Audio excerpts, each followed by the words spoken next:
Extraordinary authenticity, and I think I don't have to tell you that it comes directly out of the Skype screen, right? And so to me, what I find so extraordinary about Hannah, and I apologize for embarrassing you, Hannah, it's okay if you turn red, all right? Maybe I'm turning red already. Okay, is she's obviously incredibly competent, and there's a lot of entrepreneurs that swagger around, okay? And they bring a certain attitude that is not always necessarily pleasant, okay? And with Hannah, it's what you see is what you get. And to me, that's the most powerful quantity of all, because she's now attracting like-minded people, right? So like gets like.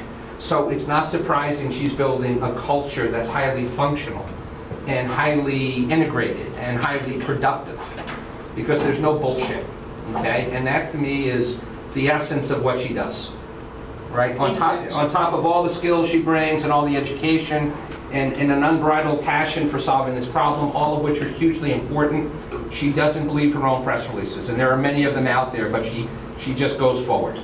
So that's what she does. And I'm sorry about that, but I had to. Thank you so much. All right. Thanks a lot. Thank you. All right, now we have, yes sir, what's your name? Darko. Okay.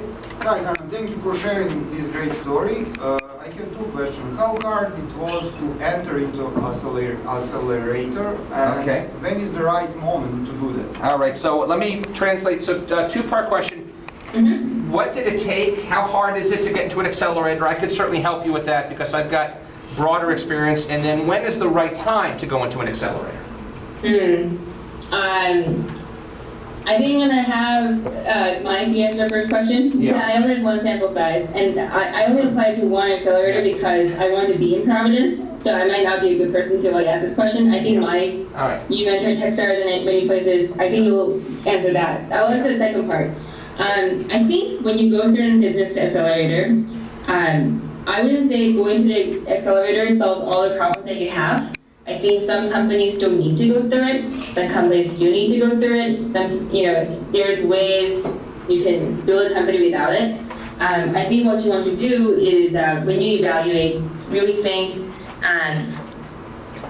first of all, do you need those skills? Do you need the mentors to launch the company? If so, you want to research a lot, who are the precedent companies who went through, what their experiences were like, and what kind of values are they giving it to you that you don't have, and is that worth 6% and the money that they're giving it to you, and the experience you have to go through. So I think, of course it's competitive to go in. I think because it's competitive, you want to go to the best one possible, or the ones that fits you the most.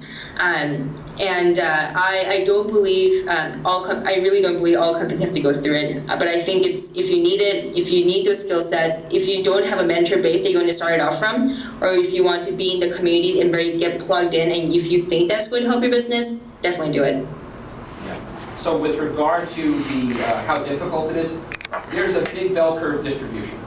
So you have a handful that are like kind of getting into MIT and Stanford, and a very small percentage. So Y Combinator here in Silicon Valley, some of my disruptive innovation students that are in the classroom, we had a woman from Y Combinator presenting to us a couple of afternoons ago. That's a very highly competitive environment, right? And then you have out of a thousand